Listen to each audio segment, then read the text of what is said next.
اعوذ باللہ من الشیطان الرجیم بسم اللہ الرحمن الرحیم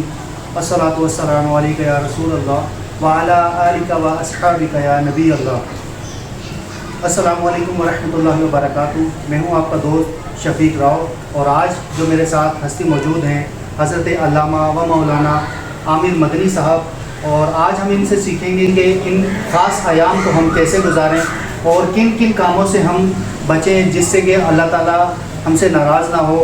تو شروع کرنے سے پہلے چند اشعار اور اس کے بعد میں میرا جو ایک سوال ہوگا حضرت صاحب سے، تو اشعار کچھ یوں ہیں کہ جن کو دھوکے سے کوفے بلایا گیا، جن کو بیٹھے بٹھائے ستایا گیا، جن کے بچوں کو پیاسا رلایا گیا، جن کی گردن پہ خنجر چلایا گیا، اس حسین ابن حیدر پہ لاکھوں سلام، اس حسین ابن حیدر پہ لاکھوں سلام۔ تو حضرت علامہ مولانا عامر مدنی صاحب سے میرا جو پہلا سوال ہے وہ یہ کہ حضرت آپ مجھے یہ بتائیں کہ ان جو خاص ایام کو، محرم الحرام کے خاص ایام کو ہم کیسے گزاریں، کیسے اس میں اللہ تعالیٰ کی عبادت کریں، تو جس سے کہ ہمارا اللہ تعالیٰ بھی ہم سے راضی ہو جائے اور ہمیں بھی بہت کچھ سیکھنے کو ملے۔ تو حضرت صاحب ہماری رہنمائی فرمائیں۔ نحمدہ و نصلی علی رسولہ النبی الکریم، اما بعد فاعوذ باللہ من الشیطان الرجیم، بسم اللہ الرحمن الرحیم۔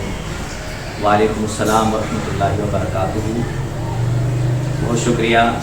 محترم راؤ شفیق صاحب، آپ نے محرم الحرام کی مناسبت سے مجھے دعوت دی اور کچھ ایسے معاملات جس سے ہماری امت کے ہر طبقے کی رہنمائی ہو سکتی ہے، اس پر آپ نے رائے لینے کے لیے مجھے طلب کیا۔ ہم یہاں جو بھی گفتگو کریں گے ظاہر ہے وہ کسی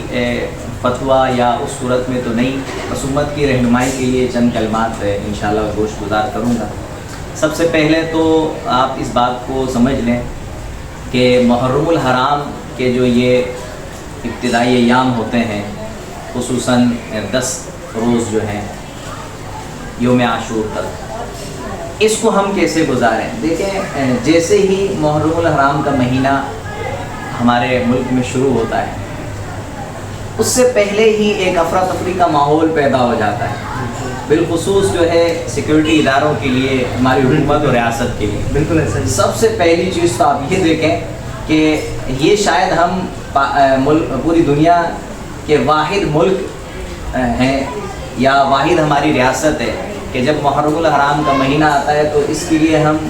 اتنے زیادہ پریشان ہو جاتے ہیں۔ بالکل ایسا ہی۔ ہمارا اسلامی سال کا پہلا مہینہ ہے، اسلامی سال یہاں سے شروع ہوتا ہے اور ہماری پریشانی بھی یہاں سے شروع ہو جاتی ہے کہ اب ہوگا کیا، امن و امان کے معاملات کو کیسے دیکھے جائیں گے، نقص امن کا تو کوئی خطرہ نہیں ہے، دیگر مسالک کو کیسے جو ہے وہ کنٹرول میں کریں، کہیں ایک دوسرے کے خلاف جو ہے یہ بیانات بازی کا سلسلہ شروع نہ کریں۔ تو یہ یقیناً ہمارے لیے بہت ہی بدقسمتی والی بات ہے کہ یہ ایک مبارک مہینہ، جو کہ یہ ایسا مہینہ ہے کہ اسلام میں تو اس کو عظمت اہمیت حاصل ہے ہی 12 مہینوں میں، لیکن اسلام سے پہلے بھی اس کی بڑی حرمت تھی، اسی لیے تو اس کو الحرام بولتے ہیں، حرمت والا مہینہ۔ خون ریزی اسلام سے قبل بھی اس میں ناجائز اور حرام تھی، اور اسلام کے آنے کے بعد تو مزید اس کی اہمیت بڑھ جاتی ہے۔ تو میں سب سے پہلے تو یہی کہوں گا کہ ہماری بہت بڑی بدقسمتی ہے کہ اس مہینے کے لیے، اور یہ جو پریشانی، اللہ ہماری اس پریشانی کو دور کرے۔ کوئی ایسا محرم الحرام بھی ہمارے درمیان آئے کہ جس میں ہمیں یہ امن و امان کے حوالے سے اندیشہ نہ ہو اور جو خطرات اس میں لاحق ہیں وہ نہیں ہو۔ تو میری سب سے پہلی گزارش تو تمام مسالک کے جتنے بھی مقررین ہیں، واعظین ہیں، ذاکرین ہیں، سب سے پہلے تو میں ان کو کہوں گا کہ آپ کیسے محرم الحرام گزاریں۔ سب سے پہلے تو آپ لوگوں کی بارگاہ میں دست بستہ التجا ہے کہ آپ بنیادی باتیں اس مہینے میں بتانے کی کوشش کریں۔ دیکھیں، محرم الحرام کے حوالے سے جن علماء نے کتابیں لکھی ہیں، پرانے علماء نے، انہوں نے اس میں عاشورہ کی فضیلتیں لکھی، اس کو جو ہے وہ بیان کیا ہی نہیں جاتا ہے، یا کرتے ہیں تو بہت کم کرتے ہیں۔ آپ یہ بتائیں کہ اس کی کیا فضیلت ہے، اس میں روزہ رکھنے کی کیا فضیلت ہے، اس میں دیگر ذکر و اذکار کی کیا فضیلت ہے، اس کو پروموٹ کریں۔ اس کے ساتھ ساتھ حضرت سیدنا عمر فاروق اعظم رضی اللہ تعالیٰ عنہ کی شہادت سے جو معاملہ شروع ہوا اور امام حسین نے جو اپنی شہادت پیش کر کے اس امت کے لیے ایک بہت بڑا کام انجام دیا اور اس امت کو ایک بہت بڑے طعنے سے بچا دیا، تو اس پر روشنی ڈالی جائے۔ امام علی مقام کی شہادت کو صرف اور صرف بیان نہ کیا جائے، بلکہ شہادت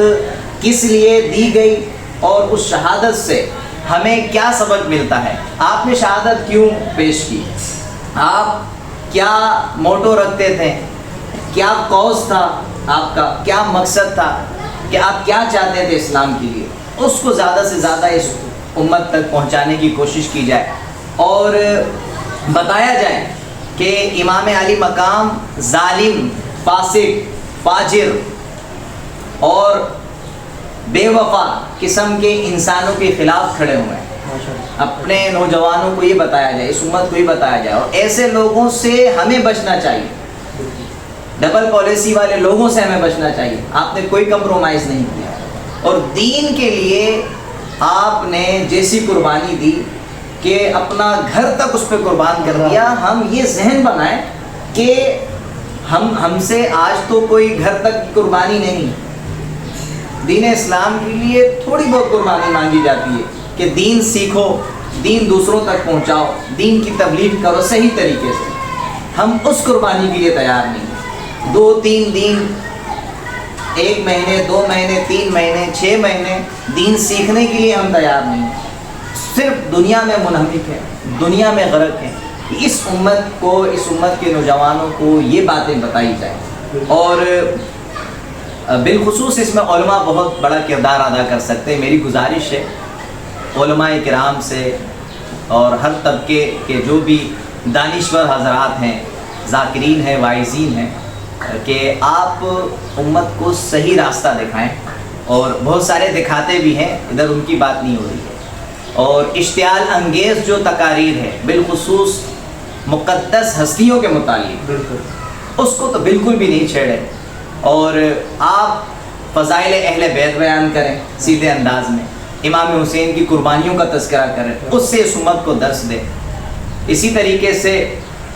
دوسرا طبقہ جو ہے فضائل اہل بیت کو بھی بیان کرتا ہے، فضائل صحابہ کو بھی بیان کرتا ہے، وہ یہاں تک اس کو اچھے انداز میں بیان کریں، اور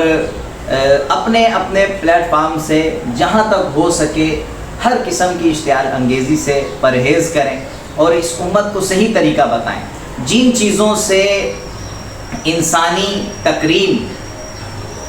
باطل ہوتی ہے، پامال ہوتی ہے، ان سے بھی روکا جائے۔ اس محرم کو منا رہے ہیں تو کوئی عجیب و غریب طریقے سے نیزہ بازی کر رہا ہے، کوئی ڈھول بجا رہا ہے۔ تو قصہ مختصر علامہ صاحب ماشاءاللہ آپ کے ساتھ گفتگو کرنے کا بہت مزہ آیا، اور امید کرتا ہوں کہ آپ نے جو ہماری رہنمائی فرمائی ہے تو یہ ہمارے جو دیکھنے والے ہیں ان تک یہ ماشاءاللہ جائے گی، اور سب اس پر عمل بھی کریں گے۔ اور میری آپ تمام سے گزارش ہے کہ آپ کے جو بھی سوال ہیں آپ ہمیں کمنٹ سیکشن میں بتا سکتے ہیں، انشاءاللہ اس کی بھی ہم آپ کو رپلائی ضرور کریں گے۔ اور قصہ مختصر